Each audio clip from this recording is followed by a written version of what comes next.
তাহলে আমার ছেলেকে আপনার মেয়ের পছন্দ হয়েছে তো? হ্যাঁ, পছন্দ না হলেও জোর করা হয়েছে। তাহলে দেনা পাওনার ব্যাপারটা সেরে নেওয়া যাক, কি বলেন? হ্যাঁ বলুন, আপনারা কি নেবেন? দেখুন, আমাদের বেশি কিছু ডিমান্ড নেই, তবে যদি আপনি আমার ছেলেকে ভালোবেসে ওই 15-20 লাখ টাকার মতো দেন, দেখুন আমাদের বেশি কিছু ডিমান্ড নেই নাকি। আর যদি আপনার মেয়ের জন্য বেশি কিছু না, একটা পালং, একটা আলমারি, একটা 1.5 টনের এসি, একটা ওয়াশিং মেশিন, আরে দেখুন আমাদের বেশি কিছু ডিমান্ড নেই, তাই না?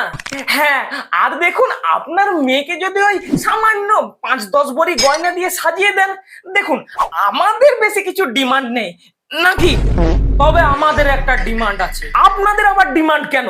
ছেলে পক্ষ যখন বলছে তাদের কোনো ডিমান্ড নেই, তখন আপনাদের কিভাবে ডিমান্ড হয়? আরে শুনুন না একবার। না না, কোনো কিছু শুনবো না, এটা রীতিমতো আমাদেরকে অপমান। আরে একবার শুনুন। হ্যাঁ বলুন।